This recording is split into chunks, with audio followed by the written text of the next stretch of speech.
বীৰলাচি থানা আহিছিলে আৰু লগতে গাড়ীগাঁও ৰাইজসকল আহিছিলে। সিহঁতি আহি কৈছে যে তোমালোকক আমি এসপ্তাহ সময় দিছিলোঁ, তোমালোকে যে ঘৰটো খালী কৰি দিয়া নাই কিয়? আমি ক'লোঁ যে আমাক আমগুৰি চাৰ্কল অফিচৰ পৰা কাগজ এখন আহিলে, গতিকে আমি বহি আছোঁ। আৰু এতিয়ালৈকে মাটি মালিকজনৰ লগতো আমাৰ কথা পতা হৈছিলে। তেওঁৰ লগত আমাৰ যিটো চুক্তি আছিলে, তেওঁ ক'লে যে মাটিডোখৰ মোক ঘূৰাই দিয়া, মই তোমাক উচিত মূল্যটো দিম।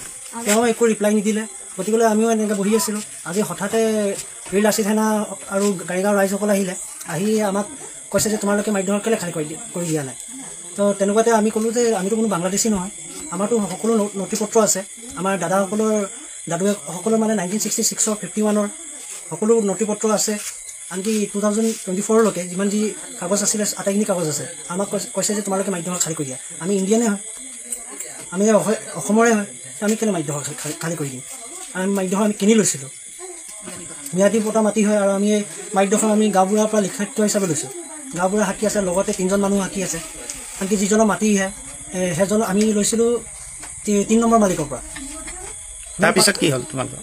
তাৰপিছত মানে আজি আমাক আহি পিনে ভয় ভাবুকি দিছে যে তোমালোকে ঘৰ খালী কৰি দিয়া, নহ'লে আমি JCB লগাই দিম, চোচৰাই নিম, কাৰোবাক এনেকুৱাও কৈছে। আজি তেনেকৈ ভয় ভাবুকি দি থাকোঁতে আমাৰ দেউতা হঠাতে চেঞ্চলেছ হৈ গ'ল।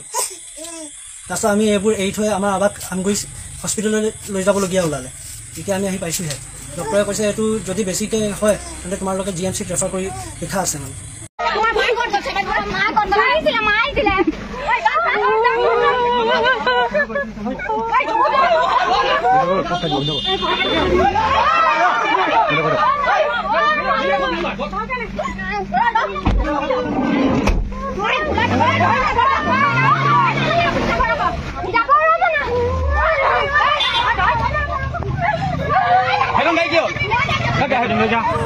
বীৰলাচি থানা আহিছিলে আৰু লগতে গাড়ীগাঁও ৰাইজসকল আহিছিলে।